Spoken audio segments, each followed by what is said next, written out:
B'ezrat Hashem, all of you boys, one day might have to go into business or find yourself a partner. How do you know which is the right partner, not right partner? How do you know how to stay away from certain people? Certain people, they might they look great, dressed properly, all very slick, but maybe, after you make the deal with him, he might take you for a ride.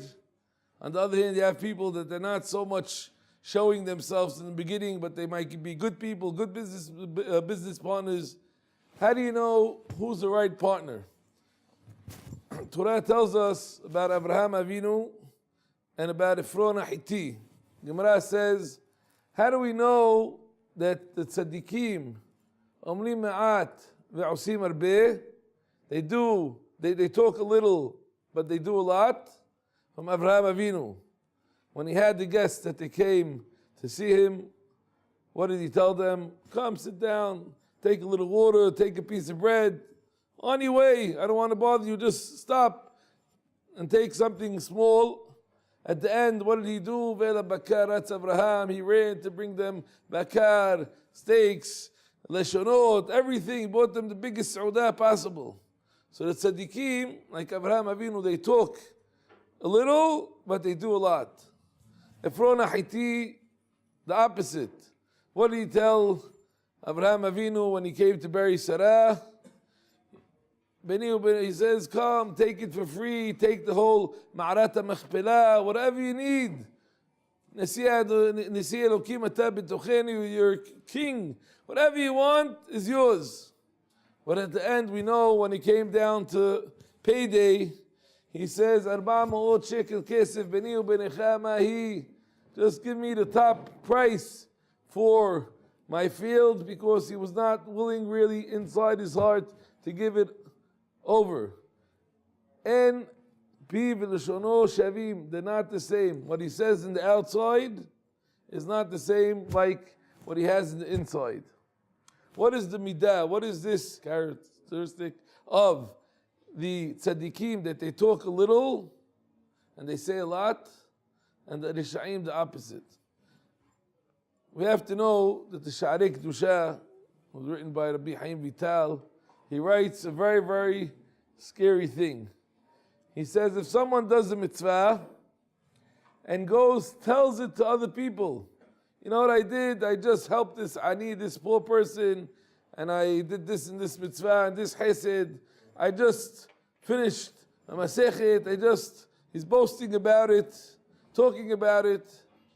He says something scary. He says not only that he's not going to get reward for the mitzvah, but he gets a punishment for what he did. Why? Why? Of course, we have different times, situations that a person is just telling other people, they want to give them the hizuk, that might be a different situation. But somebody's just telling over the mitzvah just to boast about it. He gets even avon. Why? Because it shows that you're not doing the mitzvah because you want to do it for Hashem. What are you doing the mitzvah? Just to boast about it. You have what to talk about. That's it. You don't really care to do it for Hashem. You just ruined the whole purpose of the mitzvah. Doesn't a Kadosh Baruch Hu know that he did the mitzvah? Why do you have to tell the other people? If you really believed totally that you're doing the mitzvah Torah for Hashem, that's it. You don't have to talk about it. It's in the past. You did it.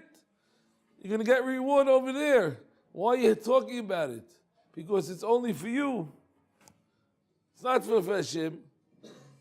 That's what the Sha'arei Kedusha explains. The tzaddikim, the talking that they do is just to explain now what they're doing, getting people ready, but in their hearts already is closed thing. They are sure because they're not shakranim, they're not liars. They already decided they're going to do. That's it. Nothing is going to change it.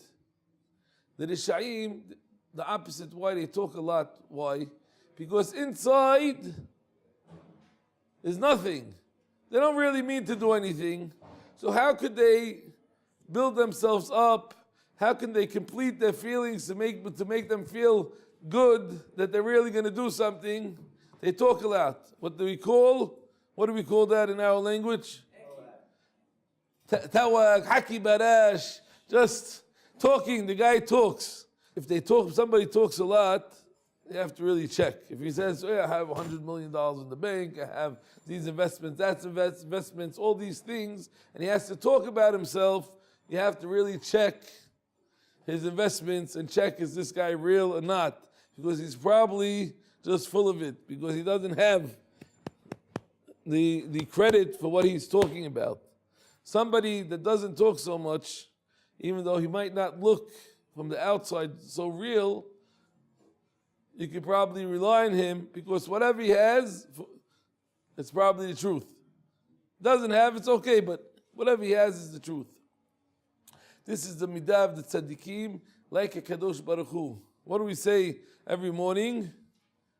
Baruch she'amar v'haya olam, Baruch omer ve'oseh. That's it. Baruch, we bless Hashem that says and he does. That's why, because it's kulo emet. Tell you this one story I remember from the day of my wedding. I went with my father, alav shalom, to go invite Chacham ben Zion Abba Shaul to the wedding. So he was coming to Poret Yosef, to the yeshiva, and people used to come, wait for him to come, to get berachot from him. There was one lady that was waiting for the rabbi to come. He came, and she started screaming, Rabbi, Rabbi, please promise me that my son will be saved. He's in a very hard situation. Can you please promise me? And so a lot of times, Chacham ben Zion used to promise people berachot, and they used to come. Please promise me. He doesn't answer. Please, Rabbi, the lady's crying about her son, very sick. Rabbi, promise me. Doesn't say anything. He wants to go to the yeshiva to give the shi'ur. She's not standing in front, not letting him go. Please, please, please, please. Ready, the rabbi, he couldn't. You saw he's so hard for him to hear his mother call. But he didn't say anything. At the end he says, and they pushed the little sign and he went in. Why? Say, promise her. What's the problem? You're a rabbi. Give a beracha. What do you give a beracha? What do you care? What's the problem? But he knew when he could give a beracha and when he can't give a beracha. And he was very careful on what he said. That's why he couldn't at the time. We don't know why, but he felt he could not give the beracha. She's crying for her son. When he doesn't have rahmanut, he doesn't have pity on her, he doesn't want to help her, of course.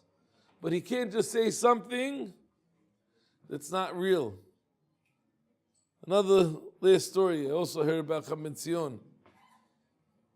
One time, a few rabbis came to Chacham ben Zion, and they said, we have one rabbi from the yeshiva is very sick.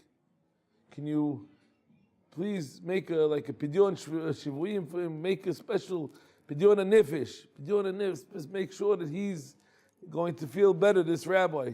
Which means pidyon nefesh is more or less any bad gezerot, it's any bad decrees they had to have on him, you take it away in the shamayim. The big rabbis, they know how to do that. He says, I can't. Why, Rabbi? I can't. Please, it's a friend, we learn with him in the yeshiva. I can't. Why not? He says, every time I do that, I have to take on myself the decree in the shamayim, all of these surim, all the suffering that this person has to get, I take it on myself. So I can't anymore. He says, if you guys want all the rabbis together, 10 rabbis, we all will split the suffering between us. I'm willing to do it. Slowly, everybody started kishing. They started leaving. No, okay, let's give him berachah, that's it. It's all over. That's a real thing. A person, Baruch Omer Ve'oseh, that's a real person. A person that says, and he knows that there's a credit behind what he says, that's a real thing. We have to be very careful before we say things, before we promise things to people that's emet, because this is the midah of the tzaddikim. And if you said something by mistake, doesn't matter. After that, mikayem, you'll know that you have to do it. And this way, next time you'll be careful and you'll think before you say anything. This is the derech of the tzaddikim, Ma'azat Hashem, that we should go into. Have a good day.